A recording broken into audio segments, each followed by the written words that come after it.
everybody. Welcome to the program. It is Wednesday. It's a busy Wednesday. We're going to begin with the breaking news out of Kansas City, Missouri tonight. It was supposed to be such a celebration. This is what happens after the Super Bowl. The victors get a parade, and the people of the city get to come out and celebrate their football heroes. Instead, that city is in turmoil after a gunman or gunmen. We are not sure even at this late hour how many shooters there might have been when shots fired amidst that massive crowd, upwards of 1 million people, not only lining a parade route, but also downtown in Kansas City. Not one of the Kansas City Chiefs or any of the VIPs was hit in the hail of bullets, but a lot of other people were, 22 other people. And I'm really sorry to say 11 kids were shot. And of course, why wouldn't they? Right? Why wouldn't kids be shot at a parade like this? They were given the day off school so that they could come to celebrate their football team and the Super Bowl win. Instead, 11 kids shot. Even more of them were hurt, sent to the hospital with all kinds of other injuries, because what happens when bullets ring out in a crowd of 1 million people? There's a stampede. There's mayhem. Kids get separated. They get trampled. People get trampled. One woman was killed. And there are several others in critical condition, so I can't tell you what the actual death toll is at this early hour. I can tell you this, it could have been so much worse, but for the unbelievable bravery of a hero who decided to run towards the gunfire and tackle an alleged gunman. That man is going to be on the air with me live tonight. So is his wife and his daughter. Look at this. This is what they did when everyone was running away. That's what he did. He took the guy down. Is it the guy? At this point, there is so much being held close to the vest, but also police themselves seem to be at a loss for what happened. All they're saying at this point is that they don't think that it was terrorism. It's awfully early to be saying that. Who else brings out guns at a Super Bowl parade? As we wait for some of the breaking details to be released, and we're hoping within the next few minutes we'll get some more details. Certainly throughout the hour, we've got a live feed going, so I may have to break into programming at some point just to bring you updates on this. We are assuming multiple people were arrested. It's been said that several gunmen were arrested. At this point, all we know of is one gun recovered. We've seen images of a very long gun, looked like an AR, a little hard to tell. It's just sort of an unbelievable story. Here we were thinking we'd be celebrating all week long after one of America's favorite pastimes. There's 120 million of us decided to watch that game on Sunday. It's the largest TV audience since the moon landing. How many million of us are now watching this? We're going to talk to that hero and his family in just a moment. We also have a live report from the actual crime scene, because right now, if you can imagine, it's only been a few hours. And when you have 1 million people running for their lives, there's a lot of stuff that's left behind.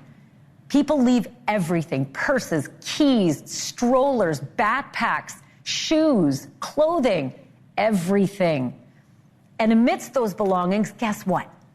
Something might belong to the killers, right? So it is the biggest crime scene that the Kansas City police are probably ever going to process, unless they get a 9/11. We're going to take you right into the middle of it and show you what is there right now, the remnants of it all, and how they're processing something that's as big as a downtown. Also, something big tonight, unrelated to the shooting, but really earth-shattering to one of America's other favorite pastimes, and that is professional wrestling and the WWE. There's been reverberations. You've been seeing it. You've been hearing it. It started with a lawsuit, and the ripple effect is getting bigger and bigger, and now it looks like a repeated body slam, because tonight, Jake the Snake Roberts is speaking out. They don't get any bigger than Jake the Snake. And when you hear what he's saying, you might realize how more and more of these superstar celebrities are going to come out against Vince McMahon. I mean, honest to God, I don't know a whole lot about wrestling, but I can tell you this. It really looks like Vince McMahon is on the ropes tonight. Jake the Snake. Not only that, there is another incident. You may not have heard of it, but it is serious and it is ugly and it is getting uglier. And that is an alleged rape that happened to a female wrestler in Kuwait while they were entertaining the troops? That wrestler says that she told Vince McMahon, she told the board, she looked for help, she needed help. Raped while on an entertainment tour, she says, and they said, keep your mouth shut. These are the allegations she made. And I wish I could talk to her, but she took her life. Not before she told her friend everything. And tonight that friend is with me live. So let's get started with some of the big breaking news. Here we go again, right? What was supposed to be a triumphant Super Bowl victory party, it turned into a horror scene, riddled with gunfire, mass casualties, death, happening in Kansas City, Missouri, home of the Super Bowl champions, the Chiefs. The mayor was there. The governors of Missouri and Kansas were there. And an estimated 1 million excited NFL fans had lined the parade route and were packed together outside of the city's Union Station when, towards the end of the big celebration, shots rang out. I'm going to show you some video. It is breathtaking, and I want you to turn your attention to the left-hand side of your screen. You're going to see what happened amid that crowd when the bullets started flying. Take a look.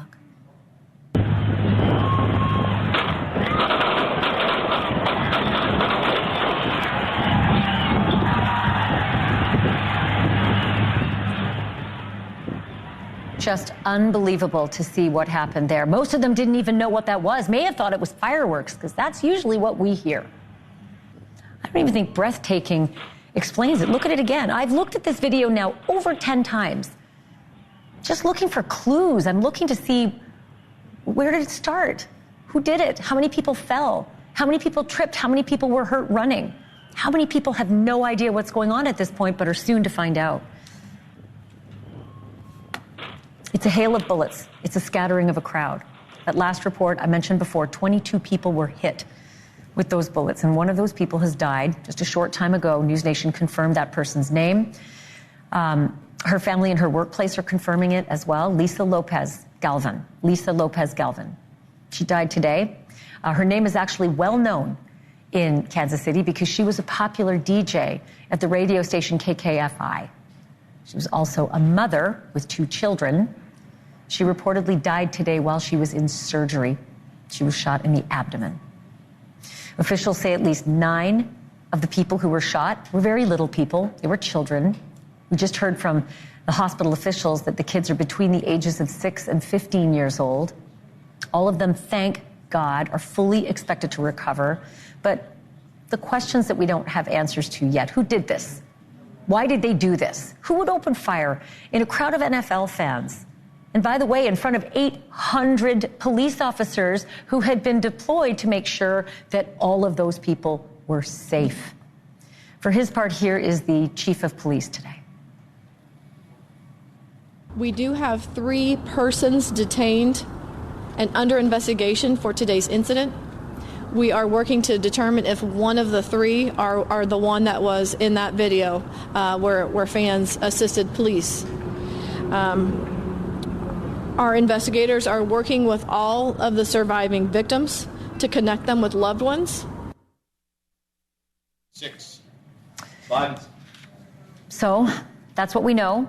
3 people in custody, no names yet, no motive yet, no explanation yet as to why someone would open fire on a massive crowd of people who were just there to celebrate. We've got some new pictures in, 2 young men being placed in handcuffs shortly after the shooting. This video was taken by someone who was in the crowd. One man in a yellow shirt. It says number 15 on it, I believe, if you look closely. It's hard to tell. And then the other one in a gray hoodie on the left. No details yet on who these people are or what their involvement may or may not have been in the gunfire at this point. Oftentimes, when there is this fog of war, a lot of people get detained until people know when it's safe and they can get some answers. A lot of witnesses out there, too, but a lot of witnesses who were running, trying to get away. Whoever it was who opened fire, were they intentionally trying to just ruin a celebration, a Super Bowl celebration? Did a fight maybe break out between some of the revelers? Was someone deliberately targeted? Because there were a lot of VIPs in that crowd. We don't have answers to any of these questions right now, but one person is dead, 22 others, including kids, are hurt. Forever changed, in fact, because of this senseless shooting. And usually when gunfire rings out, people run as fast and as far away as they can. In a moment, we're going to speak to Paul Contreras, who ran towards it. He decided when he heard gunfire in Kansas City to do something about it. At grave risk to himself, he probably saved a lot of people's lives when he did that. He was there to cheer on the Chiefs, but instead he found himself tackling an alleged gunman and holding that man down until the police arrived. I'm going to speak to him in just a moment. As you can imagine, it's been pretty chaotic. He's been reunited with his family. We're getting the whole family together. We're getting them wired up and mic'd up. Also, Alex Capriello hit the road as quickly as he heard these bullets ring out. I think he just arrived at the actual sort of the center of where this all happened. Tell me where you are and what you've seen since you got there, Alex. Yeah, this is Union Station, where the stage was set for the Kansas City Chiefs players and coaches to actually greet this crowd of thousands of fans that literally came out here to celebrate with their team. And I'm telling you, Ashleigh, I only arrived about half an hour ago, and the visuals that you come across when you come here, it really just speaks so much. It tells a whole story about what that moment was like. I want to point out just a few of them to you. First and foremost, just showing how quickly people had to move. We have lawn chairs, people that had camped out here literally for days to get the best seat possible, all of a sudden just dropping everything and moving on. Look at this, Ashleigh. A little girl's shoe right here on the sidewalk speaks volumes about the families that were panicking to get their children out of here. We do know that several of those children are among those injured. Now that's Union Station right there in the back. This is the beautiful historic Union Station. That's the stage right in front of it where those Kansas City Chiefs players were actually celebrating and greeting and speaking to their fans. But if you look in the distance over towards that bright yellow light, that's the parking garage of Union Station, and right in front of that, that's where we see that video of that shooting taking place. The video that you just showed moments ago, where we see all of those people scatter in an instant, that's where that actual moment took place. We did see other video, of course, where police officers actually stormed inside of Union Station 2. I spoke to a law enforcement here on the scene. They tell me that there was just chaos from the law enforcement and police perspective because they heard so many shots. They didn't know exactly where to go at first. Despite there being 800 police officers here on scene, they're all trying to do something, or they're all trying to locate a shooter, and it was pandemonium for everyone, especially with those families trying to get out of the way. What I can tell you about tonight, this is still a closed-off scene. There is still police presence. The people that you see back there, that's actual, stage managers. They're still breaking that down. The police are allowing the stage crews to actually get their belongings out here, but everything else is sealed off for the entire public. It's going to stay that way until at least tomorrow. I'm told that they're going to be bringing drones out and 3D scanners first thing in the morning as soon as daylight comes up, so that way they can get a full idea of the scope of where the actual crime scene was. But for now, it's completely off limits, especially to the people that came here, because we know that a lot of stuff has been left behind, but for right now, they will not be able to get it. Alex, it's a carbon copy. Every time there's a mass shooting like this, it is a carbon copy. The people run like hell, literally run for their lives and drop everything. And what happens is it becomes a massive crime scene. Everything has to be documented. Every shell casing has to be located and marked. It all has to be photographed. Look at the size of this crime scene. Literally every aspect of what's on your screen right now will end up being a crime scene. Are you seeing the evidence of the markings, the tent poles they put up with the numbers when they find something of significance that needs to be photographed for potentially any kind of criminal prosecution that we may have in the future? No, I will tell you that's on the other side of Union Station. We're behind a barricade where we are allowed to be, but it is completely closed off to us and to everyone else because there is likely so much evidence there that they still need to go through. There's probably blood and DNA and other, pieces of evidence that they need to actually collect. And that's a part of the reason why they're waiting until the daylight to continue to have those sort of operations, those next level technologies that they can bring out, those drones that they can deploy, the 3D scanners, which will actually sit on a tripod and do a whole 360 look so they can get the full crime scene in perspective. Super helpful, as you know, for future prosecution if it ever goes to trial. That's actual footage that they can actually show. But again, that crime scene is all the way over there. Any sort of law enforcement activity or evidence collection is out of my sight right now. But based on what I'm hearing from law enforcement, it is still very much an active scene for them to actually go ahead and investigate. We do know that federal law enforcement was here on the scene, FBI and ATF, so surely they're helping out in any way that they can.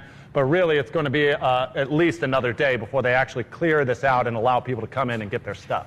I recall the shooting in Las Vegas where more than 50 people were killed.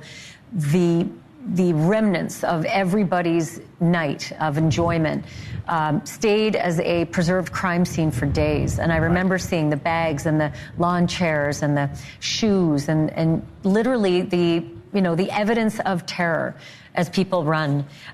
Just quickly, I wanted to ask you about a family reunification center, because with 1 million people, I can only imagine a lot of people got separated. And with that many kids who were shot, parents and, brothers, sisters, mothers, fathers, everyone would be trying to find each other. Is there some sort of center that they've set up at this point for people to get back together with their loved ones and find out if they're safe or not safe? Yeah, earlier today we heard that there was at least 7 reunification centers that were set up at some point throughout the day. I've heard that several of them have closed. We did hear from Mercy Children's, which is literally just a few blocks from here, that they had families literally reuniting with each other at the hospital. And one thing that I just recently saw that KCPD put out was, look, if you need help, if you are trying to find your loved one, just go to any officer. There are hundreds of them still out here, and let them know, because whether or not you can actually make it to a reunification center, I found that people are coming up here because their cars are back there. They can't even drive to where a reunification center might be. So they said, find a police officer, tell them that you need help, and we're going to get you the help that you need. Speaking of that children's hospital, listening to the hospital administration talk about their process today was really unbelievable, because they prepare for this, right? A mass casualty incident. And they have children that need their own care or own surgeries, but they literally had to put that all to the side and focus on this mass casualty incident. These children that all of a sudden are feeding in here. We heard from one father who said that his daughter had shrapnel in her body from just everything that happened here today, all the gunfire and all the chaos that was coming through. So really, it was an all-out effort from both law enforcement and medical personnel, treating everyone that they could, reuniting families as well in the meantime. So, Alex, let me just ask our control room for a moment. I know that we've been collecting some interviews from those who've been treating the wounded. There's a nurse, I think the chief nursing officer at Children's Mercy Hospital, who has reported into us. Let me ask the control room if they have that tape available. I think we also have some material from one of the people who tackled the shooter. So let me just find out. Let's play the interview right now with the chief nursing officer at Children's Mercy Hospital, where so many of those kids were taken. Have a listen to this. I think that it's something that unfortunately we all have to prepare for. While I said this earlier, the staff did an amazing job, but we will have to do some wellness initiatives and recovery with our staff. This is nothing that you ever want to have happen, and you especially don't want it to happen in a situation where it is a mass casualty type of situation. You don't know how many you're going to get, what the response is going to be from trying to reunite people who might have gotten separated. And so while our staff all went into action, they have a lot of questions and need some help too. I do appreciate the outpouring of support that we've had from all of you and from the community to ask about our staff and to check in on what you can do to help us. That will be important. And I think it's important that we remember all healthcare staff in the community right now, as well as law enforcement and everybody else that responded to an extremely unfortunate circumstance today. So, Alex, as we wait to hear any updates regarding the wounded, the critical, and the injured, I also want to just play for our audience, if I can. I know that while you were traveling, we were out collecting these interviews from witnesses, and we came across Casey and Trey Filter. Trey Filter tackled a gunman, like literally ran towards the gunfire and tackled a gunman, and he appeared on NewsNation with his wife Casey to talk about that moment. I want to play that tape. Take a look.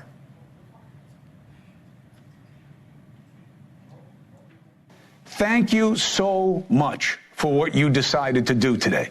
It could have made such a big difference. How are you feeling about everything?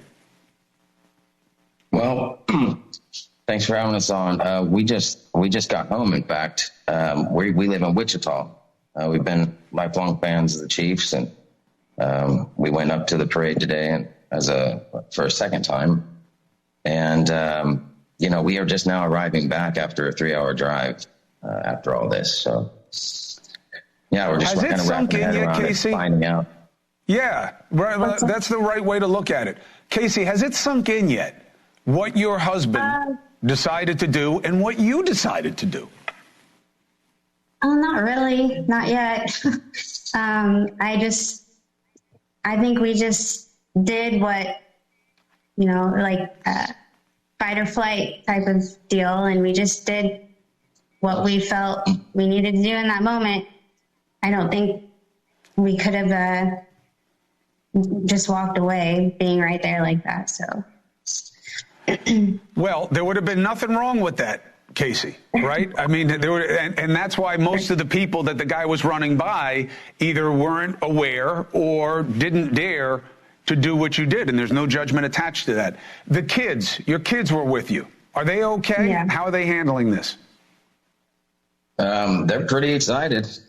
I mean, we're on the way home. We're realizing how close we actually, came to being involved in the initial shooting. And then of course we couldn't have got much closer to the gun there.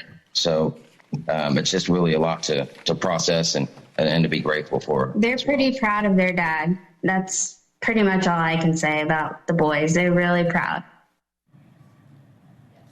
Just incredible bravery. And he's not the only one. Paul Contreras also was part of that tackle. And he and his wife, Tony, are trying to get some electronic bugaboos worked out. And they're going to join us on this program.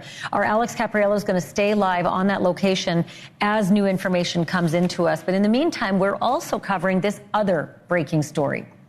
And it is what is going on with the WWE, because it is cratering, it seems. Think about it. Jake the Snake Roberts. He is far and away one of the most famous wrestlers of all time. And tonight he is weighing in on his former boss, and it does not look good for Vince McMahon. And there's another scandal, one you may not have heard about, allegedly because the WWE and Vince McMahon covered it up. My next guest believes that cover-up may have cost her best friend her life. And that's next.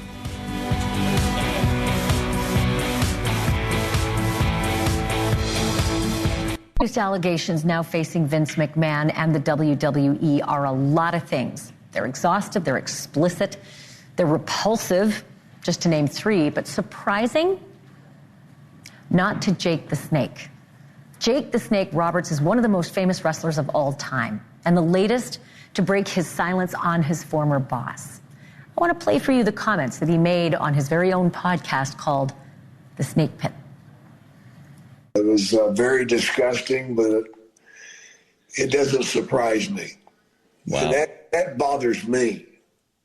For me to be able to say that doesn't surprise me leaves me thinking, man, this is pretty disgusting you're looking at here, and it doesn't even, it doesn't surprise me. I believe the man is obviously partially insane. He's drunk with power. He has been for a long time. And remember when they were doing the kiss your ass thing? Mm. That was pretty. But to see and read that and not be surprised by it makes me shake my head, man. Just so disgusting. And Christ, man. What? I just don't get it. I don't get it. Partially insane. It's pretty strong. And other wrestling executives are speaking out, too, in a way. Tony Khan is the founder and co-owner of a new WWE rival. And when asked about the lawsuit by a former WWE staffer, he skipped the opportunity to pile on. And instead, he said this: "It is a great question. I can't comment on the terrible allegations against the WWE right now. I think that's something people are paying a lot of attention to right now, with good reason. For us, first and foremost, is trying to create a safe locker room environment for everybody, women and men." Many of AEW's wrestlers used to wrestle for the WWE and for Vince McMahon, and a few of them worked with a famous wrestler named Ashleigh Massaro. Massaro joined the WWE back in 2005 after winning a Diva search, and almost immediately she became a superstar.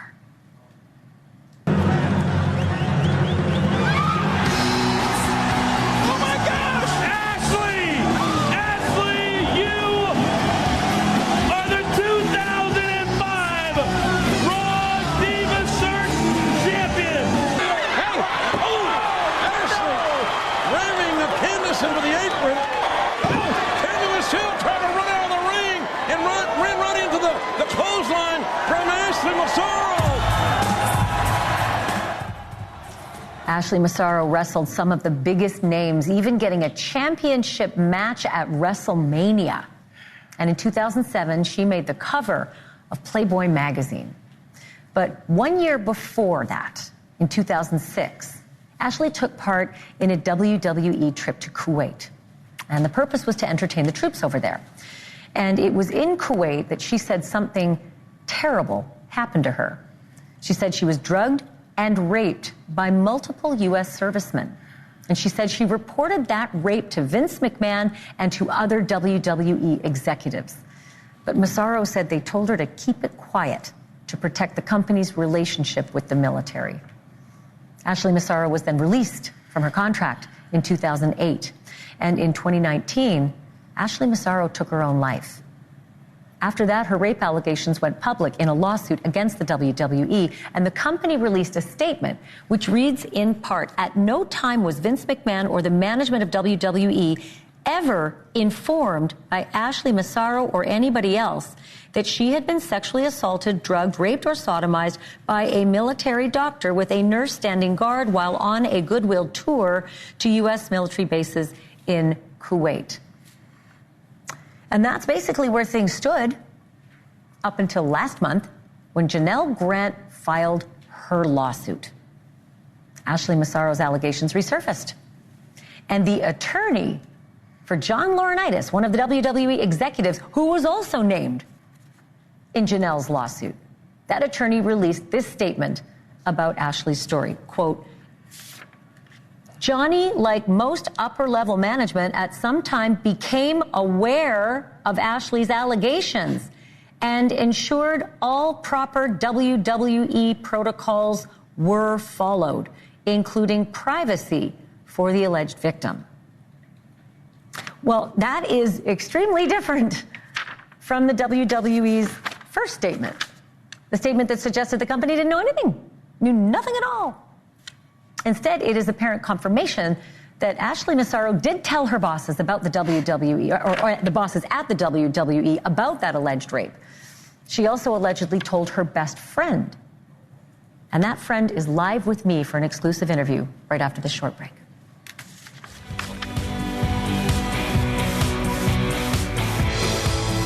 In 2006, WWE superstar Ashleigh Massaro was allegedly drugged and raped by multiple U.S. servicemen while on a trip to Kuwait. She claimed that she told Vince McMahon and other executives at the WWE, but that they covered it up and asked her to as well. In 2019, she took her own life, but her best friend, Cara Papia, says that Massaro told her all about the allegations back then and the alleged cover-up. And Cara joins me now for this exclusive interview. Cara, thank you for coming in. I know this is just a brutal topic for you. I know it's very emotional for you, having lost your best friend. Can you talk to me a little bit about the conversations that you had with Ashleigh when she came back from Kuwait? Sure. The night Ashleigh got back home for the first time, back to Long Island, she went home, had dinner with her family, and spent a little time with them, and then she was planning to come to my house. And she ended up staying the night, and she spent about 8 hours with her head on my lap, in tears, telling me what happened to her in Kuwait, and just letting it all out. And that was the first time that I heard what happened to her, but many times after that, throughout the years. Tell me what she said, like, as best you can, detail for me what she could recall actually happened to her. Okay, so what happened was that she originally, they thought maybe she drank bad water overseas, and it made her sick. So she was brought to the infirmary, and the first thing she remembers happening is waking up in that infirmary and being hooked up to IVs, and there were soldiers there singing happy birthday. And she said a gentleman in a white coat that appeared to be a doctor, but she didn't believe he actually was a doctor, walked over to her, and he administered some more medication. And the next thing she remembered after that was waking up in that small closet-sized room where there was a woman at the door, and that man in the white coat had been sexually assaulting her. Did she recall the other people who had been in the room before still being there? Was it a gang situation, a single rape with the woman allegedly at the door? What happened was it was the guy in the white coat and the woman basically manning the door. And when he was done doing what he was doing, the woman would throw a blanket on top of her or a sheet on top of her, and he exited the room, and she thought it was over, but then another gentleman would enter the room a few minutes later. Does she know how many times that happened? How many other people? She doesn't. She just knows that it was multiple. It was at least, I think she recalled at least 2 or 3 times that this woman would throw the blanket on her, and a new face would walk in, but she was in and out of consciousness, trying desperately to stay awake and move her limbs, and she couldn't.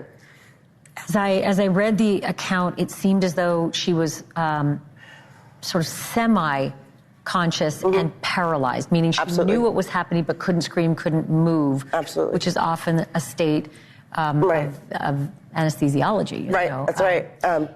I have my opinions on that as well. So when Ashleigh first started working for the WWE, she told me in the locker rooms, it was like they handed out Soma like it was candy. Soma? Soma. It's a muscle relaxer. Okay. So it was what they would give the wrestlers when they were injured because there was no not wrestling. Sure. You had a broken arm, you take a Soma, you wrestle. So at that point, she had become addicted to Somas. So she was already in this state. And so whatever they administered to her rendered her helpless. Her body was useless to her, but her mind was there, and she saw what was happening. And she said to you she was raped and sodomized in that room multiple times. Mm-hmm. Ultimately, it's just hard to believe that she says that a WWE executive carried her out of that room and to her hotel room? That's right, yes. Yeah, he wrapped a blanket around her. He wrapped a blanket around her and carried her out because she still, when he came and got her, she was still limp. She still wasn't able to move her body. On her own. Right. It sort of defies belief, but she said to you, and correct me if I'm wrong, she said to you that they left her, not only left her in that hotel room, they left her in Kuwait alone. Yeah. How did she get back? She was, they got her a flight. Days after everyone else was already home. She was left alone because they had to go back to work. Vince wanted them back in the USA because they had work to do. It's unbelievable. She said to you that she told the WWE. Absolutely. Specifically, who did she tell? Well, the gentleman who wraps her in the blankets, he was an executive for the company. So, at the scene, you have an executive. As soon as she got back to the States, she had the phone calls while she was in Kuwait. It was out from the beginning, right after it happened. As soon as she was able to talk on the phone and get did it go right to Vince right McMahon? to the top, right to the top. She spoke with Vince McMahon. She spoke with Vince McMahon many times. Vince had his daughter, Stephanie McMahon, take his place because she was a woman, and to make Ashleigh comfortable, and they just played with her. They played with her because everything that Stephanie had made her feel comfortable and safe about. As soon as they walked into this boardroom meeting, Ashleigh was on her own completely, and she was threatened and And there was no compassion, there was no sympathy, there was nothing. So Ashleigh Massaro, your best friend, told you that she went into a boardroom. Yeah, absolutely. With the WWE, where Stephanie McMahon, Vince McMahon, and other executives were seated. Yes. And that's where she was told, this has to stay under wraps. That is right. And she had, right before she walked into that boardroom, she talked to the locker room doctor, who was aware of everything, and he was actually very sympathetic to her, but he had no pull.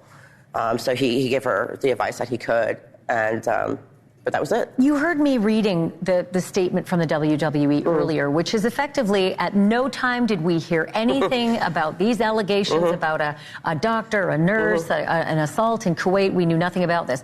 And then after the Janelle Grant lawsuit, one of the men who's named as an abuser of Janelle Grant is John Laurinaitis, another executive at WWE. Right. And his lawyer is acknowledging that John Laurinaitis did know.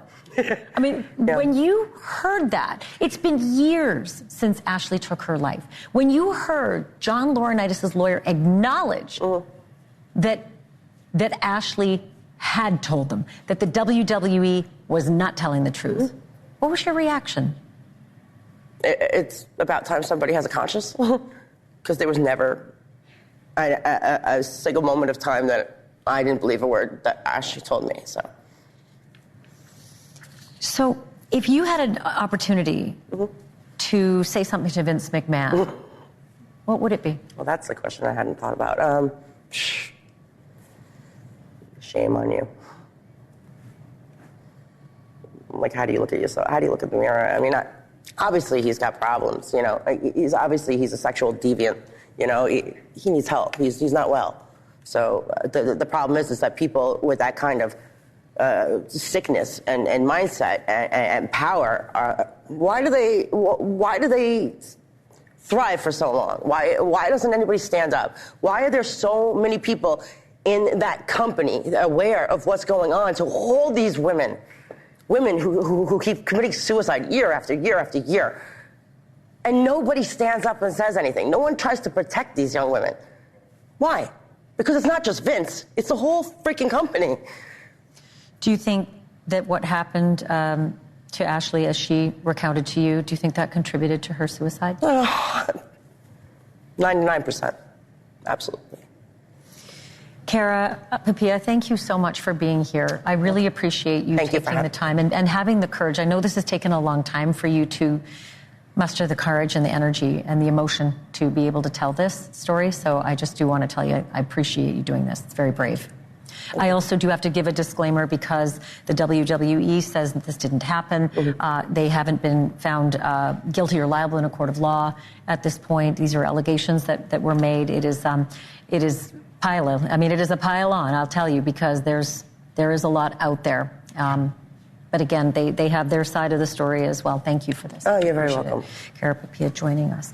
When we come back after the break, I told you earlier that Paul Contreras and Tony Contreras are thanking their lucky stars tonight that they're alive and they weren't shot at the Kansas City celebration. Probably because Paul ran towards the bullets and tackled an alleged shooter as his wife looked on, and their daughter filmed what you're looking at right now. That daughter, Alyssa Marsh Contreras, live after the break.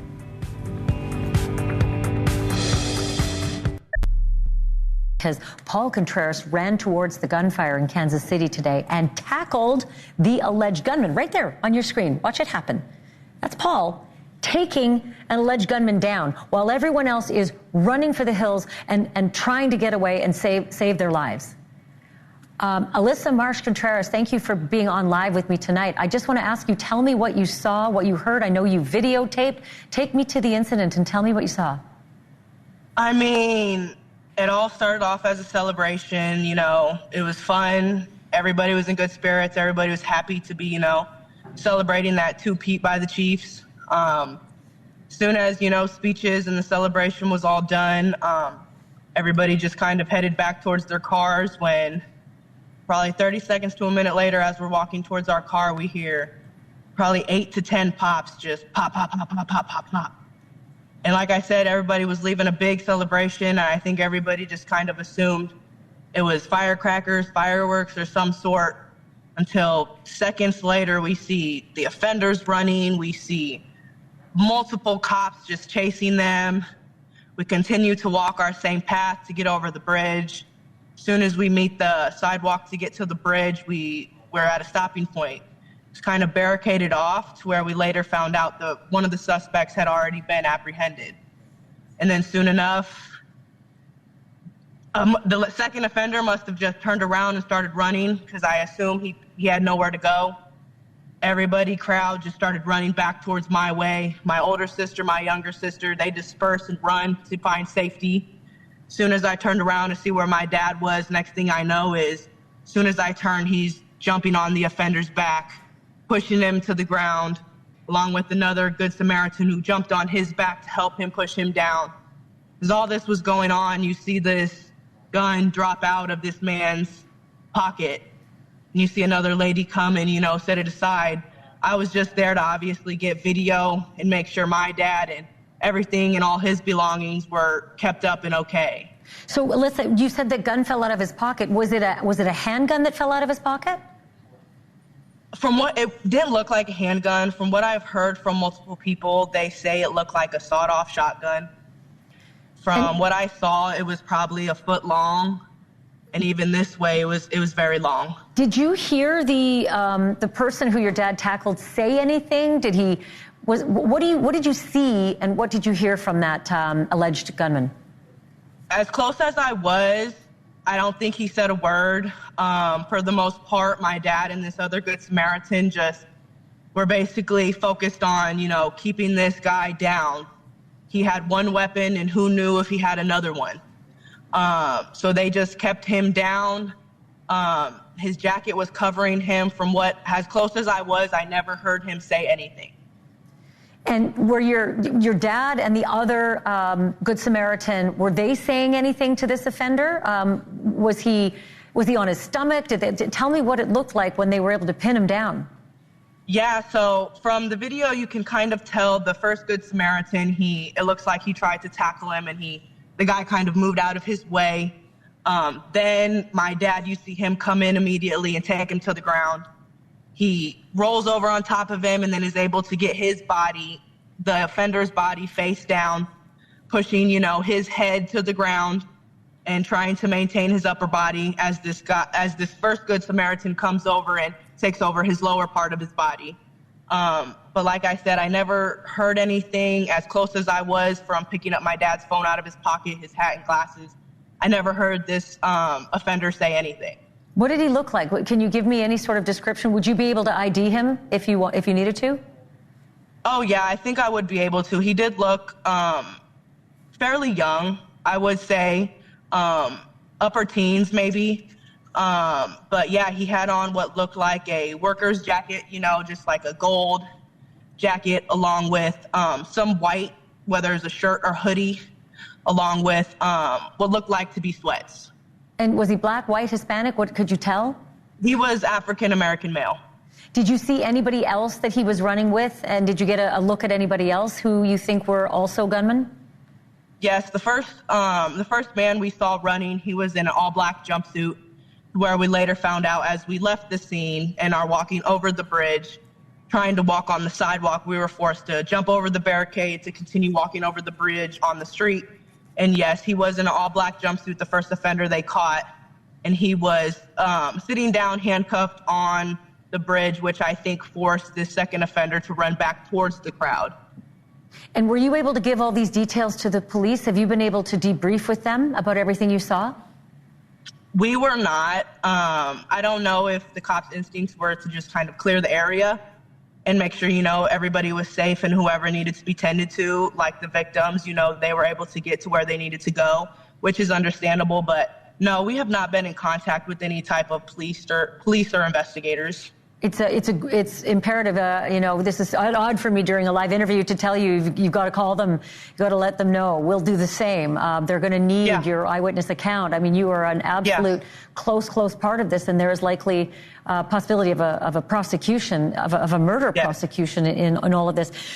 Go ahead. Sorry, go ahead.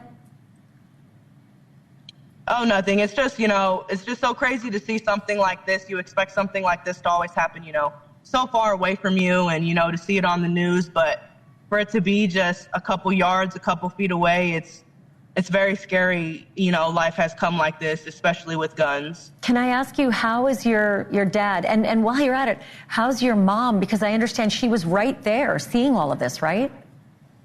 So my mom was actually not able to come. It was my dad who brought down me, my older sister, along with my younger sister.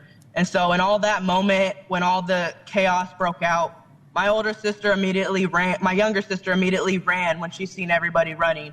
It turned into kind of that fight or flight. And she knew, a lot of people are running. I have to join the group and continue to run. To where she, ducked down behind a barricade, to where my older sister came over to me and, I just told her, go find Ava, And I didn't want to leave my dad's side because who knew, like I said, this guy could have had another weapon. Of course. He could have had another buddy coming from behind. Alyssa, the danger... So, I just wanted to make sure he was okay. The danger was profound. I only have about 10 seconds left. Is your dad okay? Yes, dad is okay, just very high adrenaline. I think we're just all still very much in shock. Alyssa Marsh-Contreras, thank you so much for doing this and telling us your story. Please call the police and let them know what you've seen and give them your video as well. And we'd like to keep in contact with you. Please tell your dad what a hero he is. And thank you to you and your family. I think you've saved a lot of lives, you and your family. We'd love to have you on again tomorrow night as well, Alyssa. Thank you for this. Thank you so much. Much appreciated. My God, but for Paul Contreras, it is unknown how many people might have been shot in all of this. Just a remarkable, remarkable hero story. That's all the time I have tonight. Thank you for being with us tonight. Stay tuned. Cuomo's coming up next.